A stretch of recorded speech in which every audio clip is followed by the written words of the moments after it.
Hey pals, this is Kyle. Welcome to episode 171 of the WP Roundtable show. And I'm here today with Josh Strebel. How you doing, Josh? I'm doing great, man. Thanks for having me. What did you say, 157? 171. Holy, that's commitment. I admire your commitment, man. It's fun. It's a lot of fun to get to talk to somebody like yourself every single Monday. Although there's not a lot of people quite like yourself, but somebody new. That's the idea. And this is a real privilege. How's your Monday been so far? Monday's been good. Took the kids to karate camp this morning. Dropped them off for the week, and I just been kind of working on some new websites and some new projects here at Pagelys. Yeah, that's super cool. Yeah, all right, man. Well, I'm excited to talk about that. We're going to dive into your background just a little bit, just in case there's anybody who don't know like your whole story and want to know like who this Josh Strebel guy is, what he's all about. We're going to do that, but before we do that, and I didn't prep you on this, we share our quick picks of the week. This is where we just come up with something real fast that we think is worth sharing, that's happened or that we've discovered recently.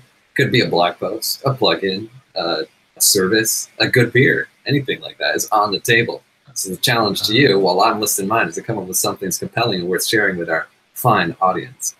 Right now, I think the coolest thing that I've read recently, and I've been actually on a trip, so I haven't read that much recently, but I did read a good post from the folks at Jilt, who wrote how we're trying to build an inclusive workplace. And I've been kind of into some of these topics lately, just to learn a little bit more about how some of the, leaders in our space, companies that I respect, are making real changes and like taking, experimenting with different actions that they can, different things they can put in place and different tricks to improve like workplace diversity and improve the company culture for like distributed teams. They can be tough.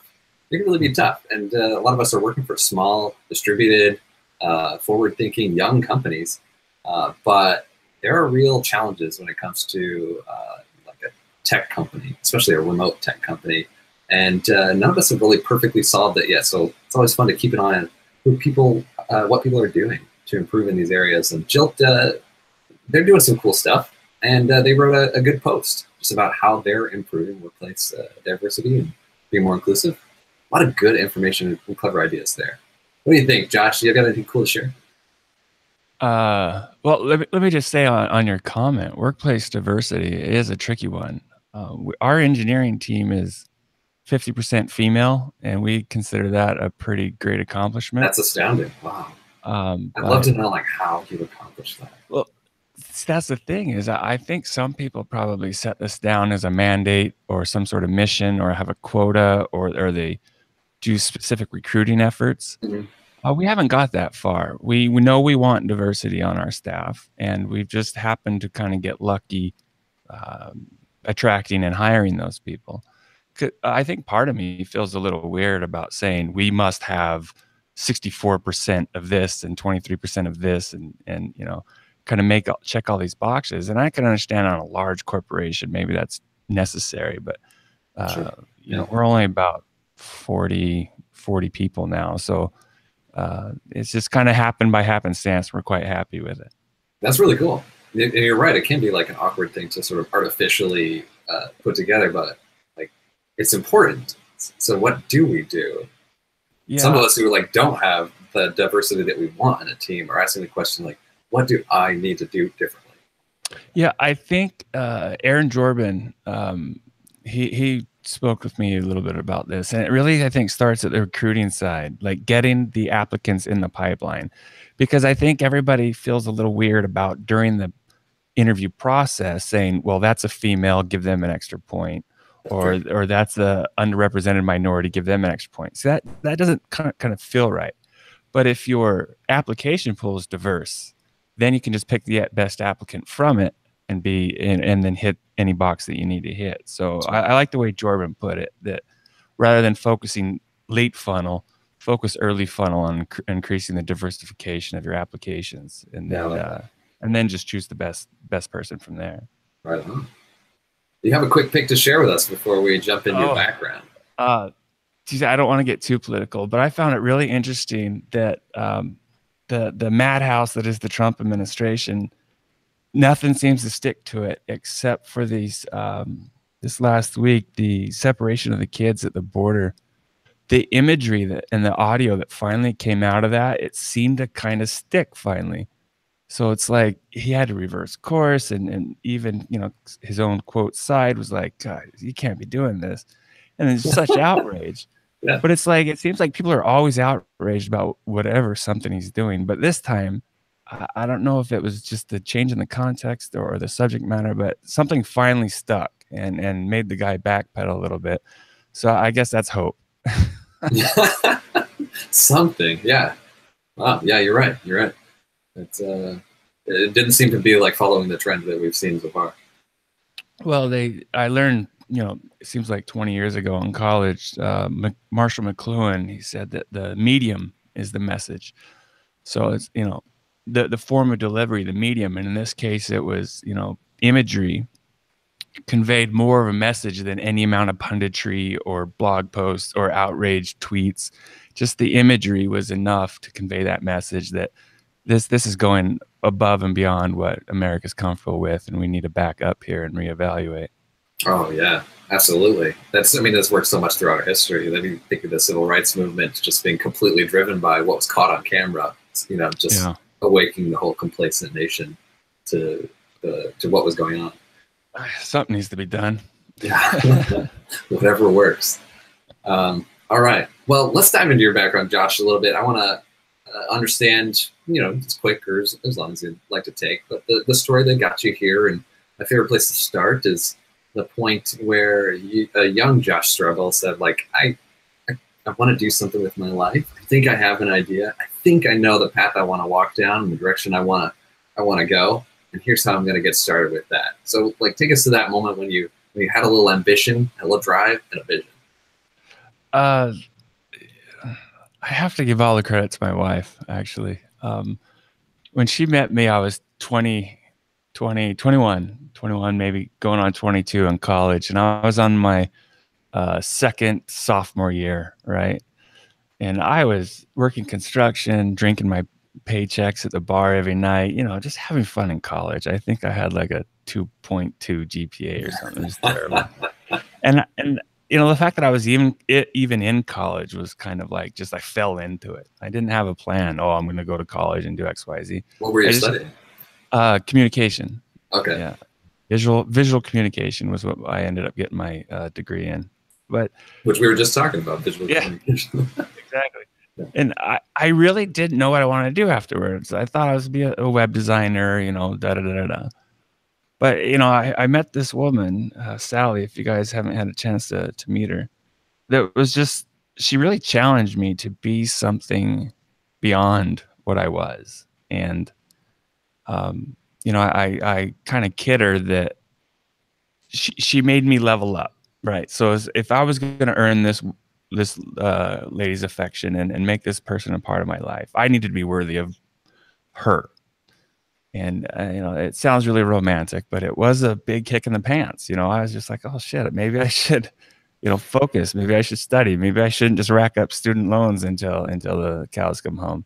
Maybe I should work towards finishing my degree and starting a life with her. And so she graduated a couple of years before me and stuck around and waited for me. But I graduated Friday, and that next Saturday we got married. Wow. So, you know, 24 hours after I got my diploma, I said I do. And then just a few months after that, we started our company, kind of doing web design and light development work. And so it was kind of that 2 or 3 years around that time I was met and started dating and then got engaged and then married to Sally. That was like, okay, I can see now where I want to go. I can see the outlines of the path to get there. And that was kind of the pivotal moment, meeting her, wanting to do better for her and myself. And then I started reading some books. Some of them are kind of cheesy in hindsight, but like Rich Dad, Poor Dad. Sure. And The Richest Man in Babylon and Think and Grow Rich. Things like that were just kind of like, the moral of the story is you got to take your future in your own hands, and you can't, you know, necessarily put your future in the hands of an employer who on a whim could fire you or not give you a raise or not promote you. So, you know, it was pretty much from day one after we got married that it was like, we're going to be in charge of our own future. And, you know, 15 years later, I'm on a podcast. Yeah, this is the culmination of your career. It's a pleasure to be here with you. So tell us a little bit about like some of those early stages where you started a company like right after getting married, like together. Was that like something you guys talked about, or were like your interests were aligned professionally enough beforehand? Sally is probably still is the smarter of the two of us, and she I think this was kind of her thing. She wanted to be a business owner, and I caught the bug and like, oh, that's a great idea. But financially, when we first got married, she was a dental hygienist, and so she was already making a fairly good living, and I was just out of college, you know, with nothing but a degree. So my first job that summer was an unpaid internship, right? And so we kind of, you know, the details may be fuzzy how we got here, but we kind of got into well, we need an income, so we'll use your income from dental hygiene, and I will go start this company. But to this day, she's half owner, and she's quite involved in all the decisions. And, you know, 15 years later, she's very active in the day to day. But in those early days, she would kind of work her hygiene job, and I would struggle and try to get clients and make mistakes and build websites. And as I said, start doing light SEO work and light development work. And after I think about 2 or 3 years of that, she was able to start cutting down her time as a hygienist. And so she started working with me in the office quite a bit. She was doing marketing and payroll and accounts receivable. And she actually came up with the idea, which became Pagelys, somewhere around year 2005, 2006. That was her idea. She saw us sitting there making websites in Dreamweaver and then on into WordPress. And she's like, you know, why does it have to be so hard? Can't they just like click a button or two and like, bam, out comes a website? Well, that's eventually what we built, right? So, yeah. So those early days were a lot of mistakes. I mean, I was in my mid-20s, getting in on my late 20s, and you know, trying to be a business owner. And I think at times you fall into a trap where it's like the appearance of success versus actually being successful. You know, the guys and gals I graduated college with, by the time we were in our late 20s, they were buying their home, they're buying a second or third car, you know, because they had a traditional career arc, right? They were starting to make decent money, and they were doing pretty well. And we kind of felt like we were left behind because, you know, we were making money, but we were shoveling it all back into the company, and we're driving used cars, and, you know, really kind of delayed gratification. We're trying to build something. But, you know, after those are hard lessons because like I got myself in a bunch of debt. The bank gave me a line of credit, and I was like, oh, I will use this to pay payroll. And then the check didn't come from the client. And now all of a sudden, you know, I'm sitting on 80, 90, 100 grand worth of debt that I have to pay for the company, but the client never paid me. So who gets to pay that bill? Me, right? Sally was quite upset over that. She still probably brings it up once in a while. But these are the, you know, and then hiring and firing people, and what sort of talents make good employees and what sort of talents don't. These are just so many hard lessons that I had to learn over the first 10 years or so. It's getting quite a bit easier now, but no amount of book reading can prepare you for actually doing it, putting your butt on the line and risking it all. Yeah.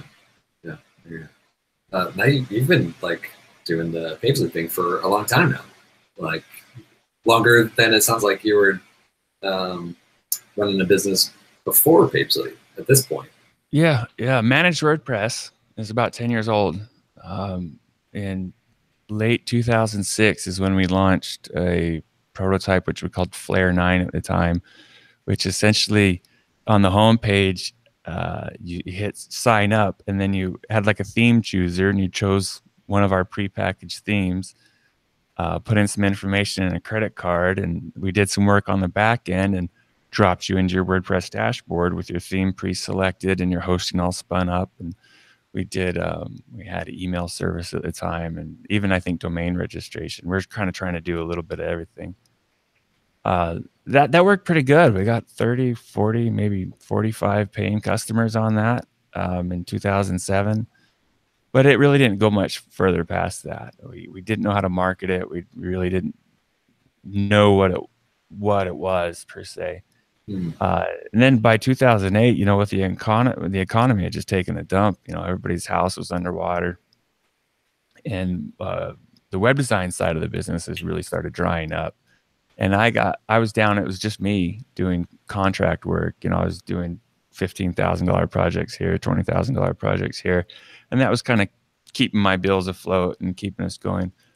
But in 2009, I was like, all right, I don't want to do contract work anymore. And what's next? And we kind of looked at that old Flare 9 product, and it's like, oh, this might be something here. WordPress is quite a bit more mature now. It's got a bigger ecosystem. So we took that code base, cleaned it up, dusted it off, and I made some improvements, called it Pagelys, and went back to market in September 29th, 2009 was essentially the birth of managed WordPress hosting. Yeah. So yeah, it's been about 10 years. It's amazing.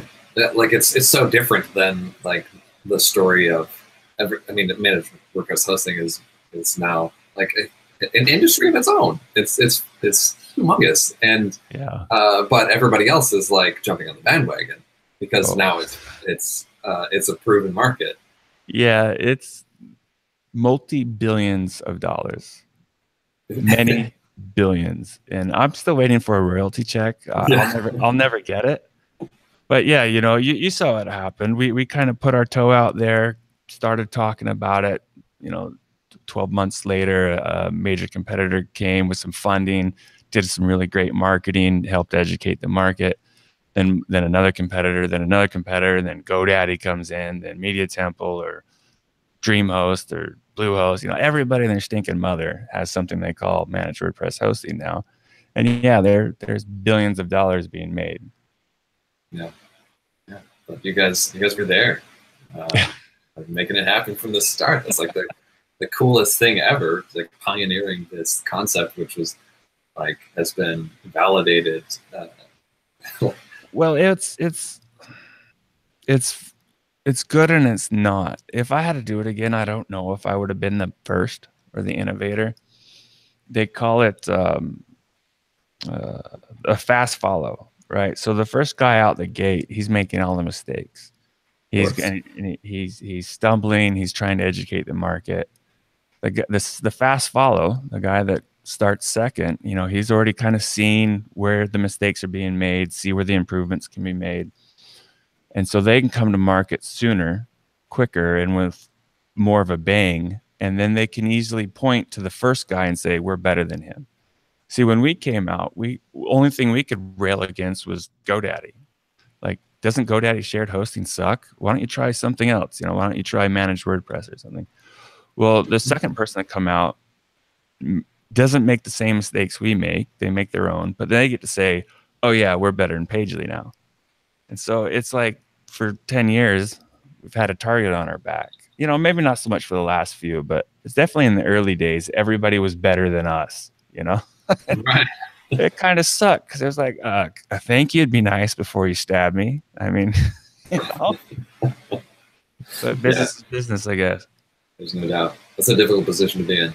The innovator is always tough, and there are so many booming industries that you can look at where the innovator is not the market leader anymore. Google wasn't the first search engine, and it's just true for so many other industries. So let's talk a little bit about where Pagelys is at today. I'm going to catch us up to like right now. Like Pagelys has been in business for approaching 10 years. 9 years would be this year, I think you said. Yep. And so let's understand like where we're at right now. What's the business kind of look like and the focus? Well, as I said, we're around 40 employees now, and several $1 million in revenue. And we're still we're a 100% remote distributed team. We got half a dozen people overseas and the rest here in the United States. In over the last couple of years, as that market got crowded, we made the logical choice to say, if we are going to stay independent, if we're going to revenue funded, we don't want to take investment money. If we're going to stay there, we need to figure out how to make money at the levels that we need to make to pay the salaries we want to pay. And so that predicated us on having to move up the market, because a $20 hosting account, there's no money there. There's money there if you have a million $20 hosting accounts, and 90% of them never use your support. And those that do use support, you're paying them $11 an hour to read a script. There's money there at $20. For how we work, where everybody's an expert, you're getting real high-end talent, high-touch support, high-touch service. We're going above and beyond the Call of Duty, what we like to call +1 at Pagelys. We had to raise prices, and that started really pushing the ceiling on what I think the space could support. So it's, I actually just did some math today. 11% of our revenue still comes from those older, like less than $300 a month accounts. 11%. Wow. So 89% of our revenue, essentially, we've gained in the last 4.5 years, when we started raising prices and doing slightly different things. Rather than shared hosting, we did VPS, managed VPS service.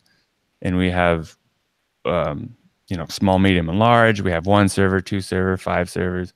We have a client that's got like a cluster of 40 VPSs that we've built for them. And so that's where we really focus. Our little tagline is, we help big brands scale WordPress. There are some great solutions out there for Polly Realtor and Joe Banker and what have you that just need a little website. They're not, we can't help them as effectively as I think somebody else could.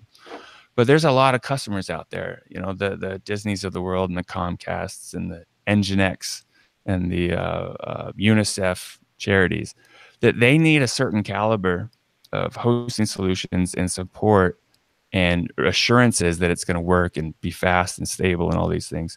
And they have the pocketbook to pay the people to make it their business to watch out for that. So we've been quite successful over the last couple of years, focusing strictly on that top third of the market. And for the next 3 years, we're making some changes to our positioning a little bit. There's obviously new tech out in the world, and there's new ways to leverage that tech.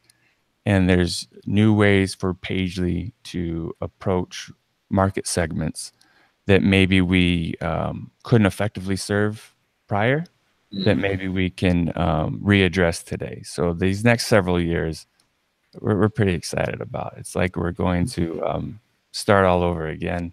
One way of looking at it is, we're going to start all over again, but do it with the 10 years of learning and the customer base that we already have. Yeah. Anytime I interact with Pagelys support or people who work at Pagelys, or just the quality of the product that you guys have produced, it seems like if I could distill down the message, I guess, that my takeaway is that the golden rule maybe of do to others like you would have them do to you. Pagelys is host customers how you would like to be hosted. Yeah. And it's kind of like what really comes across.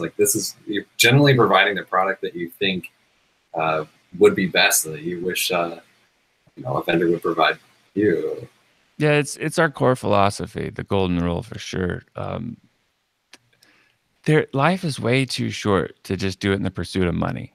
If you don't enjoy what you do and find some intrinsic value in an honest day's work and selling an honest product for an honest fee, if you can't,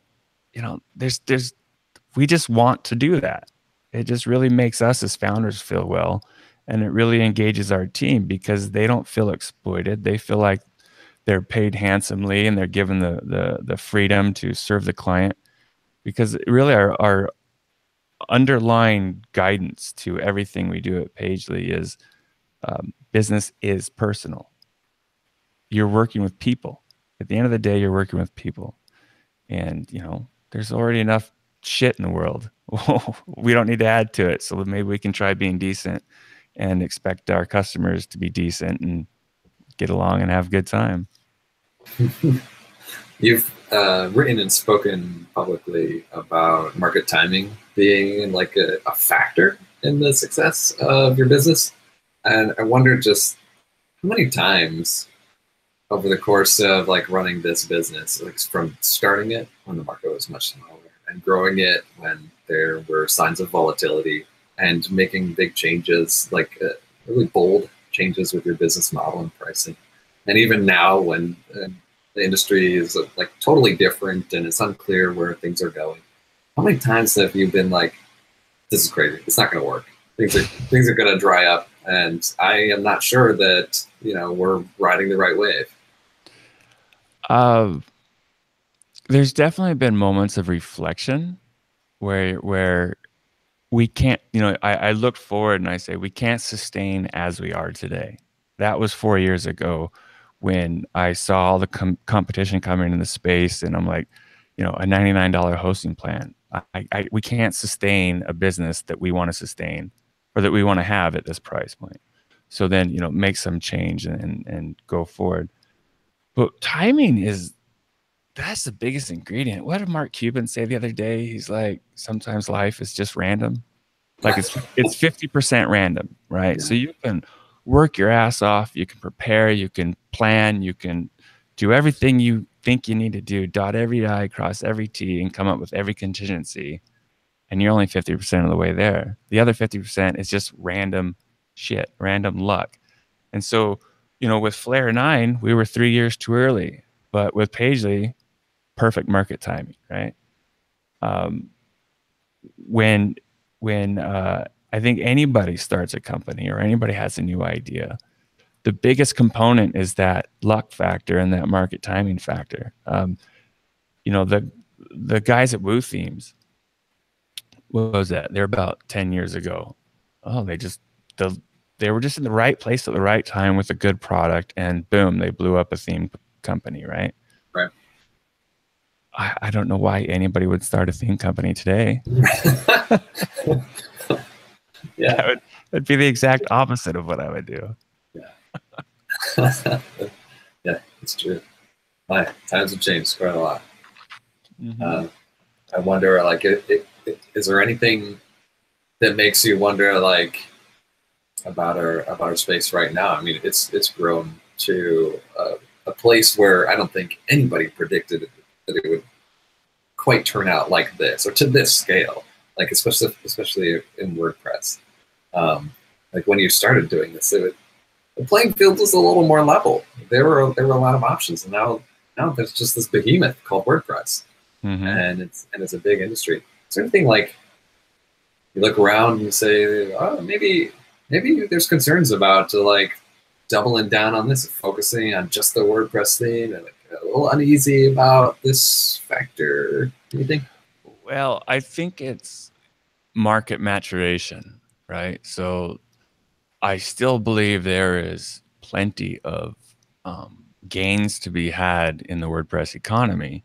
It's just that those gains are going to be consolidated to a very few number of players.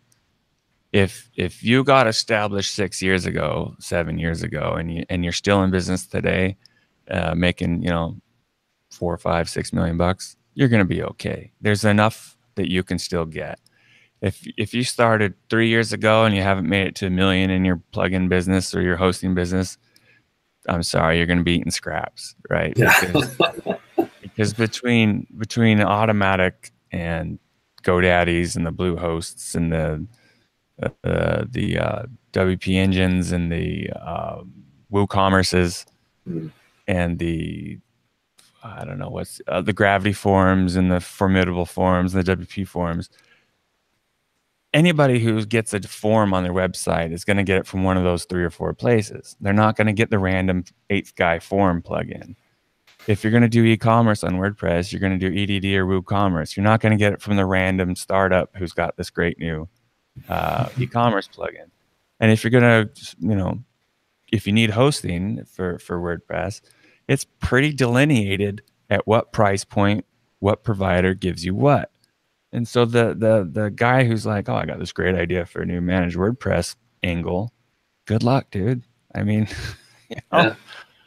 so it's still going to grow. The pie is still going to grow, maybe not as fast, but it's definitely consolidated at the top now. And you see that in any market channel.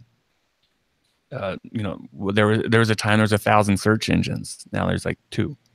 One, and for all practical sense, there's one.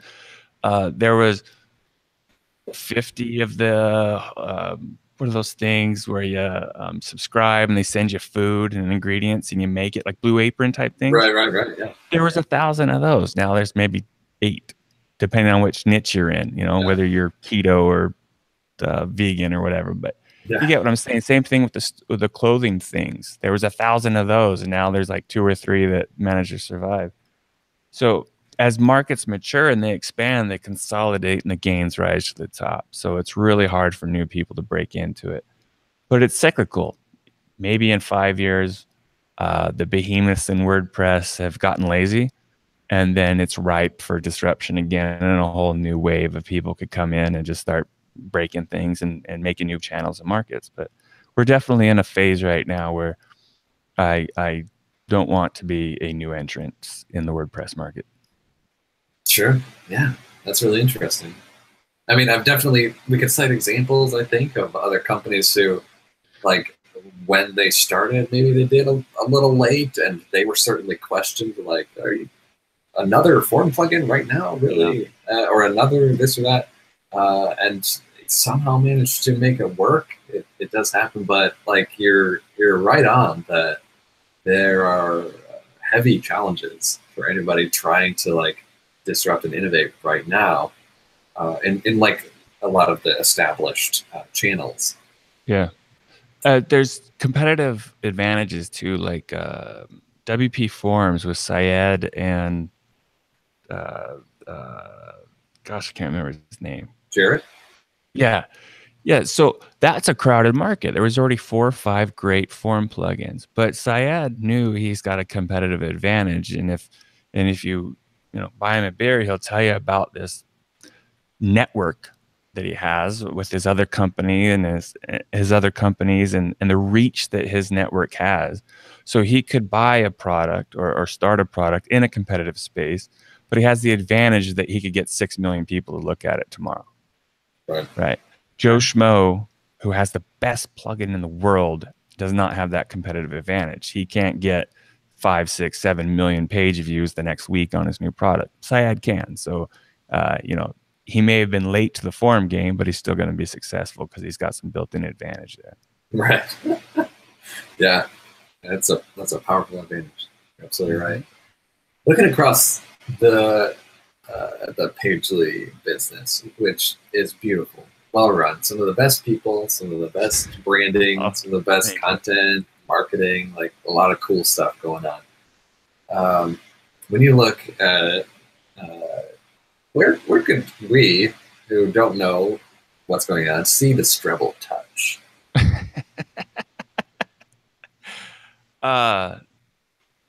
Over the last few years, it's in what you just said, because I've been fortunate enough, Sally and I have been fortunate enough to hire some amazing people and get the hell out of the way. So this great content that you're seeing, that's my marketing department. That's Lizzie and Rod and some interns.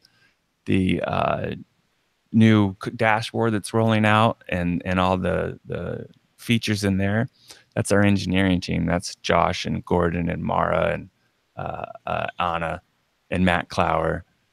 If you've dealt with our sales department, those great, knowledgeable, low pressure, we're here to serve salesmen.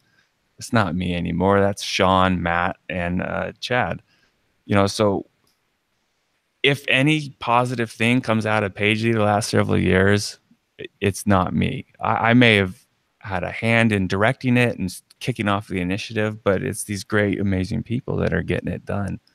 You know, my job now is just to kind of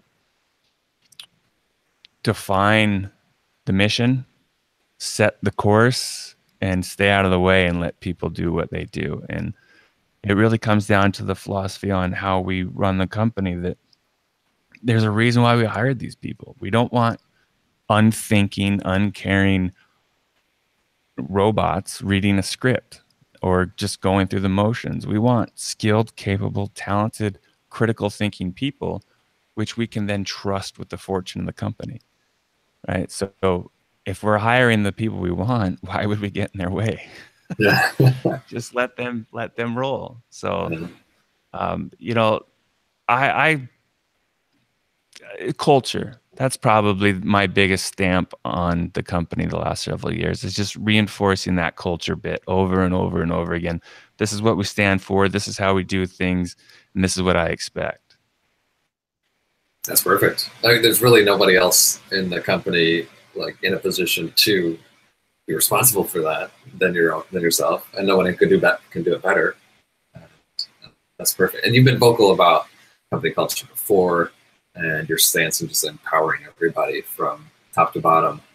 Yeah, and it seems to be really powerful, and done a great job. So yeah, that's a good example, a really good example of where you can find that touch. It's working thus far.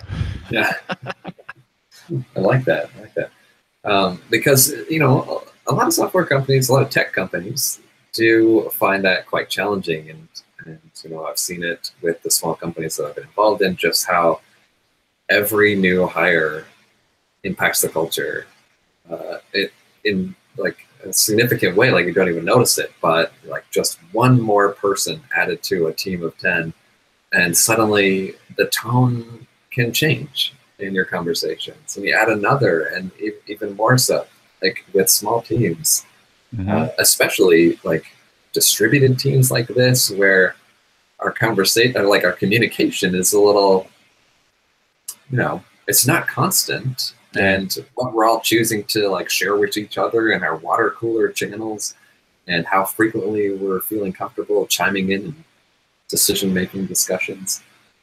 It's affected very much by every other person that's in the mix, and it's critical for someone in that leadership role to like drive the direction of the company culture and set the tone, make everybody feel included. Like, where did this come from? You said you read a lot of books. You've been an entrepreneur for a long time, so I'm not expecting you to say, well, I've had these great mentors or bosses who taught me these lessons. Studied communication in college. Like, where did this come from that you like figured out how to do it up to a company of 40? Build this great culture. Well, you make a lot of mistakes along the way, that's for sure. All right. But it's an amalgamation of Sally and I, right? She's the heart and soul of a lot of what goes on behind the scenes. So it's me and her together, and then combined, we kind of put forth our vision. And that's informed heavily by what we saw back in 2008, 9, and 10 with a lot of our friends in Silicon Valley taking investment money, trying to live the dream, getting burned up, chewed out, spat out, fired from their own company, or just the stress of trying to please investors versus, you know, doing what's right for the company. And that's just a whole different set of dynamics. When you're in a high growth company and you got somebody else's money, you got very specific things that you have to do or you're fired. And that puts the whole company in a pressure cooker. So Sally and I, we just believe in being good people to, you know, just decent humans. And without having that pressure cooker environment of, you know, you got to hit your numbers and you got to do this and you got to have 100 new developers next quarter, blah, blah, blah, blah. It just really allowed us the time to kind of keep stirring the soup and keep adding a little salt and a little pepper until we kind of figured out the recipe that works for us. And it doesn't work for everybody. We've had some great success. Our hires, they stick around forever. But there's a few, obviously, that when they come, it's like that bad ingredient. You know, it's that rotten onion in the soup, and it's like, whoa, this ain't gonna work. You know, but a lot of mistakes, and just that kind of it's a reflection of the founders, which then becomes a reflection of the team, because the team, if they're with us for any amount of time, they begin to be mirrors to us to some degree. Like they're saying things before I get a chance to say them, and they're critiquing things the way I would critique them. And in the interview process, they're asking questions that I would ask. And so it becomes self-reinforcing at that point. As long as your employees are engaged and committed to the same mission, they will reinforce those mission goals on down the line. Yeah, let's go. You've had a lot to say on the subject of funding in the past, and it's always been interesting, like a cool perspective on it. I wonder, like in the early days, did you like out of the gate kind of have your mind made up, or was it like you said, you witnessed things that influenced your opinion, like other people who took Finney, you watched and saw the fruits of that, and then that, you know, formed the basis for your opinion about what was right for you guys? Well, yes and no. Clearly, there was some clear evidence that this is a hard road, the taking money road. You know, the stress that we saw our friends go under, always having to be looking forward to raising the next round, the constant threat of being fired or kicked out or pushed aside. And then, you know, so we witnessed that firsthand. We saw our friends get broken and beat and torn up from that. So that was easy to say, that's not for us. But at the same time, around 2008, it seemed like we were naive enough to think, oh, we got a good product and we got a good brand. Look at that. They're just throwing money around. I'll take 2 meetings and someone will hand me $1 million. So actually, in the early days, I think I had that naive opinion, kind of put my toe in the water, got smacked hard, like, get out of here, kid. This is like, you don't know what you're doing. And I was wow. Like, oh, geez. Well, you know, the proverbial, like, come back when you're serious sort of thing. So I was like, okay, there's way more to that than I thought. You know, I don't want to spend 6 months writing a pitch deck and flying out to San Francisco. Plus, now I've seen how my friends act after they've gone through it. And then the third part of that is kind of what you see today in the modern economy. The soulless corporation, right? The corporation that only exists to produce capital. Peak capitalism, right? It chews up everything that's good in the world. Like big oil, its only mission is to extract oil. It doesn't care about anything else. Comcast, its only mission is to overcharge for bad video signal and slow internet. I'm joking a little bit, but it's the most hated company in the United States, because its only mission is to maximize its profit, to hit its earnings report, to keep its share price up. Nowhere in there, and any level, is is this good for the community? Is this good for the people? Is this good for the environment? Is this good for our customers? Is this good for our employees? No. All it comes down to is this good for the shareholders? And one more example, American Airlines last year, after like 9 or 10 years of cuts and scraping by, right, because of gas prices and things, American Airlines leadership said, we're going to give all pilots and staff a raise. And so they did that. The analysts on Wall Street, there's a quote, you can Google it. Some I think it was a female, actually. It doesn't matter. So somebody came out, some analyst, and said, here we go again.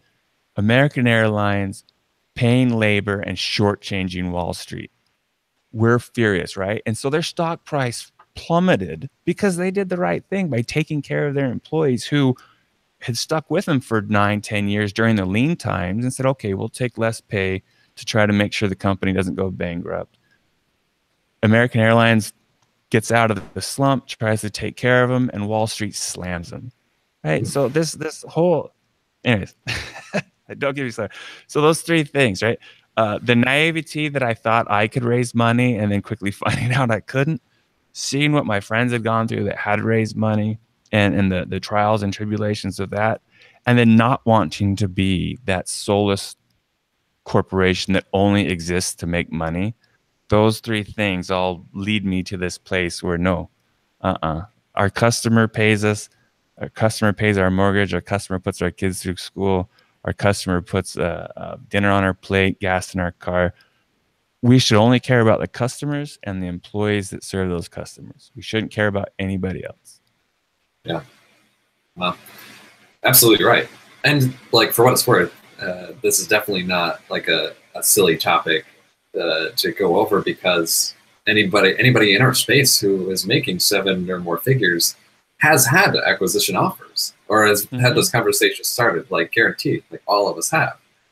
And many even making less because like they're starting to, you know, as we see this market maturing, you're seeing more an infusion of you know, some money and players with deeper pockets, you know, starting to get involved. So I mean, you've had conversations where people approach you, and we have, and hosting companies for sure. Like, I really loved the interview that you did with Stephen Lee at Pagelys Publish last year, no, 2 years ago, and you talked about everything that goes into like the hosting market when these hosting companies are treated like commodities, are pursued by larger players and investment companies, and brought up. That was just a fascinating discussion. I really enjoyed it. Yeah, there's no shame in making money. And obviously, I think for the greater economy, you need these big companies and all these things. But do they have to be such shitbags about it? You know what I mean? Yeah. I get that you're making $1 billion, and I get that your shareholders want to get rich. I get that. But do you have to be such dickbags about it, you know? Can you just maybe give your employees a 20% raise so they don't have to work on food stamps, you know, things like this? Can you just maybe throw in some health insurance? No, I mean, that's too much. Because you're still going to make $8 billion. But if you had insurance, oh, you were making 10. You buy insurance, now it's 8. Oh, dude, come on, you still got $8 billion. Nope, can't afford it. No, nope. It's just like, yeah. Sorry. I am a capitalist through and through, and someday I will sell this company, and we will sell this company, and we will be rewarded handsomely for it. And once it's out of my hands, I have no control of it anymore. And it's kind of like Sally and I have discussed this, and it's like, as long as we're in control, we'll do it our way and treat people right. You know, it's kind of like, while your time in the driver's seat, don't hit a pole, you know, but once you're not driving, it's out of your hands now. So it'll be sad if 20 years from now, somebody else owns Pagelys and drives it into a ditch. I'll be very sad. It would be sad. Is there any part of you, and this maybe just your personality, that, you know, kind of wants to prove, at least even just to yourself, that it's possible to run a successful company based on these values? I think I've already proven that. Now it's the level of success. I mean, how do you define it? Is it 100 million a year in revenue? Is it $1 billion in revenue? Or is it enough? You made it enough to pay all your employees well and put 200 grand in the bank? And I mean, it's different for everybody, right? I feel like we've proved that it can be done, even in a saturated, competitive, money-hungry market, which is usually a race to the bottom, like hosting. Now, I think there is some existential questions I ask myself at time. Is Pagelys a $50 million company? Could it be a $100 million company? I don't know if it could be the way we want to run it. Yeah. I think somebody else could definitely get it there. But I don't know if Sally and I are comfortable making the sacrifices in terms of culture and quality in order to achieve that level of growth and profitability. Does that make sense? It does. It does. It's kind of what I'm getting at. Yeah, does like this model, like does this approach scale up? Like where does it break down? I don't know. I mean, we're trying. Yeah. I mean, it's working thus far, I guess. But I mean, there's like in an acquisition talk, somebody would come and look at my company and say, let's see your balance sheet. Let's see your pro forma statements. Let's see your your revenue per product per customer broken down, blah, blah, blah, blah. And they would instantly say, okay, there's 40%. Well, actually, they wouldn't tell me because that would make my price change. But they would say, they'd be thinking, oh, we could buy this company and tomorrow have 40% more profit. Because we even intentionally do things that maybe undervalue profit, but they overvalue customer service and employee satisfaction. So if a big company bought us, the first thing they do is probably raise prices, put limits on support, and probably slash everybody's pay 30% and take their benefits away, or hire a bunch of $12 workers, whatever, you know. Yeah. There's efficiencies in the company that we don't leverage because we're not driven to maximize what goes in my pocket. I'm doing just fine. I don't need any more right now. But I rather see the company and the employees happy. So we leave a little in the company to make that happen. Sure. Oh, yeah. I mean, it delights me to see someone in your position like standing by that and achieving what you've achieved. It's like an excellent role model for all of us running, you know, smaller software companies in this space. Just saying, It's like, so if hard. Josh can do it. It's so hard. It's so hard. It's worth it though, right? We got to try. It's worth it. Absolutely. Please, by all means. And, you know, but it's like, there were weeks where I was 70, 75 hours. Like I was getting ulcers. I couldn't sleep. My back was all tight. Servers were burning down. I would never want to go back there. And there were times where it was just like, oh, geez, if I just had $1 million of somebody else's money, I could, you know, make this problem go away or something. But it was hard, absolutely worth it, but hard. And I guess they say nothing good is ever easy, but there were times where I wish it was easier. Yeah, that's fair. That's fair. Super cool. Not that much time left. So, like, you did this thing in the past, little thing that I kind of appreciated, called Pressnomics. You and Sally put that together, and it was dope. Like, that event was the bomb, and you did 5 of them. Yeah, fantastic stuff. And like, it was a good experience, right? Yeah, it was all super cool. And now where are we at? Where are we at with Pressnomics? Well, my life is dope, and I do dope shit. That's right. That's right. Okay, so Pressnomics is a labor of love. This again is one of those points where we probably could way better monetize something.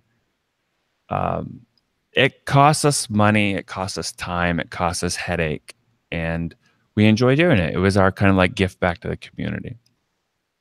But it takes so much stinking time, and it causes a lot of stress between Sally and I, because believe it or not, after 15 years, we still don't always work well together. And so Pressnomics is kind of her thing, and I butt in and mess things up, and she gets really angry. And so we don't, when we're done, we're like, we're never doing that again. Yeah. But mostly this year, we were planning to maybe try to get something put together this fall. But what's going on inside of Pagelys in terms of new products and new initiatives that we're working on this year, we just don't have the time. We don't have the time to do the caliber of event that we like to do, because it is like a 6-month process for Sally to start. She comes up with an idea, a theme, like what is this one going to be anchored around? Then we isolate speakers to kind of address that theme. There's venues and travel and all these things that we need to do. And it's just a lot of stinking time. So Pagelys just kind of taking everybody's time right now. And also Sally decided this summer, she stepped back from the company a little bit. She's like, I'm just going to hang out with the kids. And so she's she's like 3 weeks into just having this wonderful summer that I'm kind of jealous of, because she's just swimming with the kids and taking them to the karate. She's like, this is awesome. But if, you know, we were going to try to do Pressnomics, she'd be grinding away on that 8 hours a day. And so anyways, we just wanted to take a break. There's nothing formal. I can't say the next one's coming or not. We think there might be another one. On the same token, though, it was all about timing. it was so necessary when we did it. We don't know if it's as necessary today. Interesting, right? You know what I mean? Because I every WordCamp has a business track now. I mean, where did they get that idea? I don't know. You know, and you have great successful conferences like LoopConf, and Yoast is starting his YoastCon, and you know, I don't know. I don't know if there's a need for it anymore. But people like you keep asking us to do it again, so maybe we will. Well, I mean, we understand. Like a break is well earned and deserved. Like you guys did a great job, and I respect not like trying to throw something subpar together for the sake of keeping it alive and like keeping it like knowing that we could have delivered something up to our standards right now with the resources we have. So don't do it. That's right on. That's the right attitude. Yeah, yeah. It may disappoint a few people, but you know, it's true to ourselves, right? Yeah, right on. All right. Yeah, just about wrapping up. Last couple of questions here, and let's see. What is on your calendar, Josh? Is there any place that people might bump into you in person over the course of the rest of this year? If you're gonna be in Spain in July, I'm taking a trip to Spain, middle of July. Sean Tierney, our director of sales, he's a friend of mine for about 12 years. He's worked for me for the last 2 or 3. He did that remote year. I don't know if you were following along. It's awesome. Well, he eventually settled in Lisbon, Portugal. He bought a place there. So I'm flying out to Portugal to meet him for several days to talk about new launches and strategies around positioning new products. And it's just going to happen to coincide with a music festival in Madrid. So that'll be rad. Nice. And then November is Amazon reInvent in Vegas. Okay. Yeah. I don't make it to too many WordCamps. I don't make it to too much anything. It's like if I'm not here in my office working, I'm at home hanging out with my kids and swimming now that the weather's nice and all these things. Or I'm doing like 1 or 2 big events a year. I just don't have the capacity to get away to 12 WordCamps like I used to, or even the big ones. I don't know. I applied to speak at WordCamp Europe last year and got accepted, and that was a great opportunity. I really enjoyed that. But that's the last time I've ever really gotten out to a WordCamp. Wow. All right. Yeah, super cool. Well, it's awesome that you can focus on all of that. Do you have any good recommendations of guests that I should have on the show in the future? Absolutely. You should have. You've had Pippin? You should have Pippin on your show if you haven't. He's amazing. You should have Sean Tierney from our team, and don't really talk to him about sales. Just let him talk to you about the remote lifestyle and his learnings from doing remote work and remote culture. That's gonna happen. Yeah, he's really smart on sales automation too. If you do want to talk technical with him, there's a guy in Portland named Joe Stump that you should find. He was an architect at Dig back in the heyday. Whoa. And he's got tons of tattoos. He's a good friend of mine. I snowboard with him all the time. Really interesting cat, but he's very technical. So bring your O'Reilly manual because he'll dive deep on whatever you want to talk about. All right, dig it. Yeah, those are good recommendations. Right on. Let me ask you a question. What's that, Josh? You a car guy? Car guy? Oh, maybe as much as the next guy. Oh, shucks. I love cars. Yeah, I've heard. Yeah, my first car was a 69 Mustang, and in order to drive it, I had to learn how to fix it. So, you know, when the engine blew, I put a new engine in it. When the transmission went bad, I put a new transmission in it. When the shocks went bad, I had to put new shocks on, and I had to do the brakes myself. Unfortunately, those old cars were so easy to work on.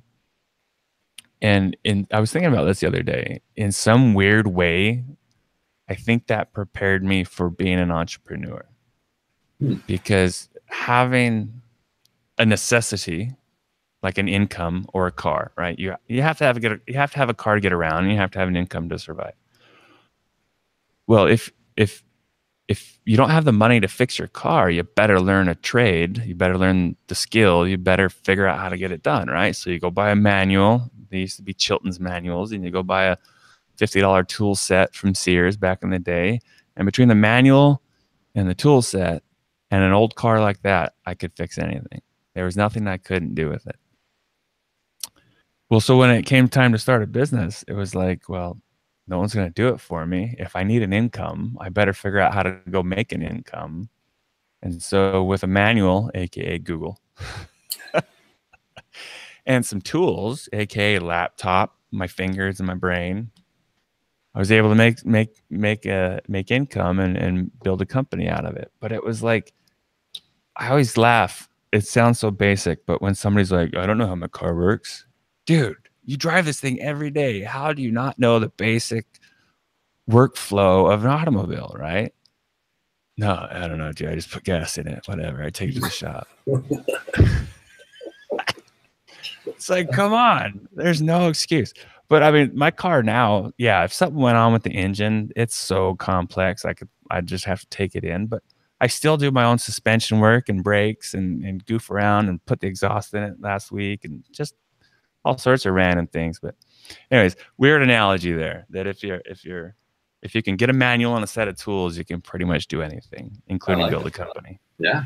And I like the lesson of that, like having that confidence that like, I'm capable of learning to figure this out. Like, I don't know how my car works, but dude, you're capable of learning how to do it. Exactly. It's not beyond you.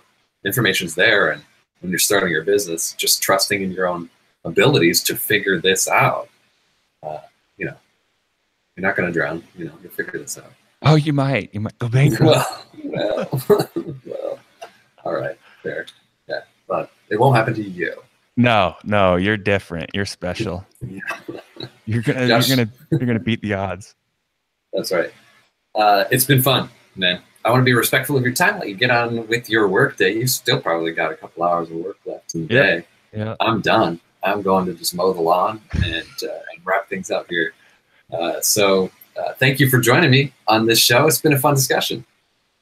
Thank you so much. And, like we were just talking about, you are capable of mowing the lawn.